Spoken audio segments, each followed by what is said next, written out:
양영태 TV의 양영태입니다. 오늘은 2021년 5월 20일입니다. 목요일입니다. 문재인 대통령이 방미하기 미국 가기 바로 전날에 이 비문 대표라고 해서 송영길 둘이 비문하고 친문하고 둘이 싸운다고 난리 났죠. 좀 제발 좀 더 싸웠으면 좋겠습니다. 치고받고 해가지고 둘이가 다 깨져버렸으면 좋겠습니다. 왜? 역사에 잘못한 일을 많이 했으면 둘이가 싸워서 깨져야죠. 어느 한쪽이 깨지고 잘못한 쪽은 깨져야 되죠. 네.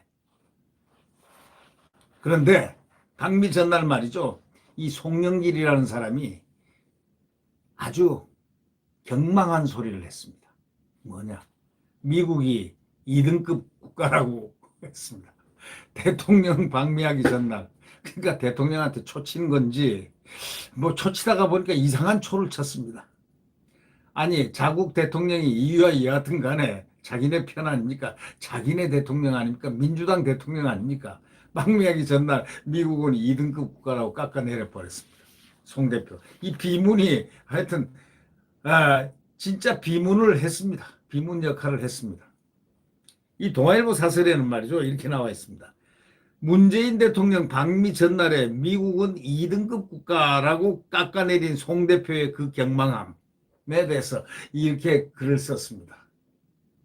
여러분 어떻게 생각하십니까? 이 송영길 대표가 미국 하원의 대북전단 살포 금지법 관련해서 청문회 개최를 두고 상당한 월권행위라고 비판한 바가 있습니다. 거기 미국은요, 이 송영길이가 미국을 아마 몰라서 주사파 운동을 대학 다닐 때 뭐 했다는 그런 설이 있던데, 그래서 아마 미국을 잘 모르는 모양인데, 미국은요 인권 국가입니다. 대북전단 살포를 인권적 차원에서 시각에서 바라보는 겁니다. 북한 그 인민들의 그 탄광인이 그 알죠? 참혹한 인권유린, 정치범 수용소라든가 아오지 탄광이라든가 여러분들 잘 알고 있지 않습니까? 그런 국민들에게 자유의 혼을 갖다가 바람을 불어주는 대북전단 살포하는 것을 금지법을 만들었다는 것. 이건 대한민국의 국민의 표현의 자유를 억압한 아주 전형적인 겁니다. 그렇기 때문에 미국 하원에서는 당연히 국제 인권에 관련된 사항은 다 얘기합니다. 왜? 세계사적으로 인권이 가장 중요한 인간으로서의 기본된 삶이란 그 인식이 미국 사람들 머릿속에는 가슴에는 있는 겁니다. 사람이 사람답게 살아야 될 권리, 이 인권을 갖다가 말살하는 것은 용납할 수 없다는 것. 당연하죠. 미국을 오히려 박수를 치고 환영을 해야 됩니다. 그런데 월권행위라고 그랬습니다. 대북전단 살포 금지법 관련 청문회 개최를 두고 월권행위라 했습니다. 바로 그 자체가 월권행위란 것을 이 송영길은 모르는 모양입니다. 송영길은 이렇게 얘기했습니다. 김정은, 김여정, 나체를 합성한 조악한 전단을 뿌려놓고 표현의 자유를 말하는 건 지나친 게 아니냐 말하면서 이런 걸 얘기를 했습니다.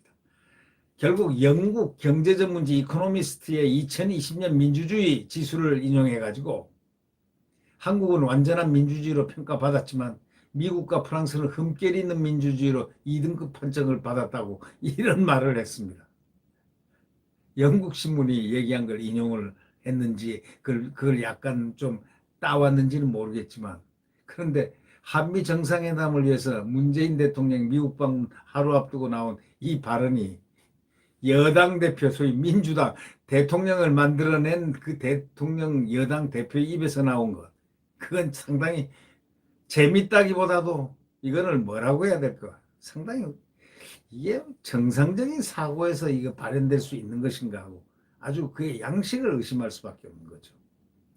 대통령을 위해서가 아니고 자국의 대통령이 그 상대국에 가는 날인데, 방문하는 날인데, 정상회담을 하러 가는 날인데 방미하는 길에 재뿌리려는 심산이 아니었겠느냐 생각이 됩니다. 재를 뿌려요. 재를 뿌리든 말든 좋습니다. 그러나 정상회담이라는 것은 이제 가서 이미 다 실무자들, 이 대한민국 기업들이 이미 다 이 백신을 다 실무적으로 확보를 다 해놨습니다. 이 삼성, 대단한 삼성입니다. 이 삼성이, 이재용 삼성의 부회장이 이미 다 백신의 확보선을 전부 다 이 기업가들과 함께 다 내고를 다 해놨습니다. 이제 이걸 가서 형식으로 선물을 주는 격으로, 형식으로 능력을 인정받는 대통령의, 이제 대통령이 한 업적으로 이렇게 치부되게끔. 이것이 원래 국가 그건데, 이번에는 기업이 다 해냈습니다. 그런데 이재용 이 백신을 갖다가 이렇게 확보를 해놓은 이 이재용을 갖다가 이재용이 지금 감방에 있습니다. 다 뺏어 먹을 거 뺏어 먹으면서 몸은 가둬버리고 왜들 이러시는 겁니까?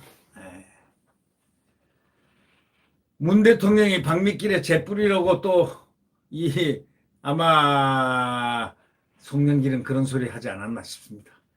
국회 외교통일위원장까지 지낸 여당 대표가라는 사람이 우리의 유일한 동맹국을 향해서 2등급 국가라고 비하하는 것. 그 사람 양식을 우리는 의심하지 않았습니다. 저 사람이 진짜 국회의원인가? 그리고 정당 대표인가? 비문치문은 저희들 얘기고 자기들의 얘기고 비문치문은. 저 사람이 어떻게 국회의원하고 저렇게 저럴 수가 있을까?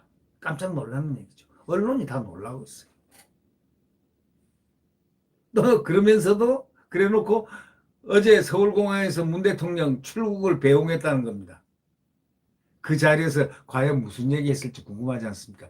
아마 귀에 대고서 한 얘기가 이런 얘기 아니었겠습니까? 어이, 송영길이 니와 내가 지금 이거 아침에 미국 가는데 정상회담하러 가는데 이번엔 중요한 게 많잖아.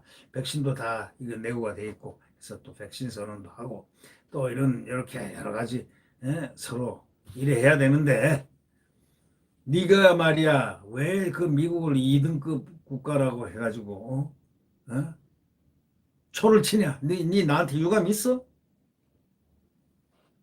네 나한테 유감 있어? 네 갔다 오면 네 죽어볼래? 그렇게 했을 리도 없지만 뭐 그럴 만한 스토리는 만들어질 수 있네요. 창작. 예. 그러니까 송영길이가 뭐라고 뭐랬겠습니까? 그냥 쇼로 한번 그려봤습니다. 근데 어떻게 하다 보니까 막 실수했네요. 뭐 이렇게 얘기했을까요? 송 대표가 거론한 민주주의 지수를 보면 말이죠. 한국과 미국의 순위는 각각 23위하고 25위입니다. 점수는 8.01과 7.92입니다. 완전한 민주국가와 결함이 있는 민주국가를 가르는 기준은 8.0을 넘었느냐, 8.0을 안 넘었느냐 하는 그 차이입니다.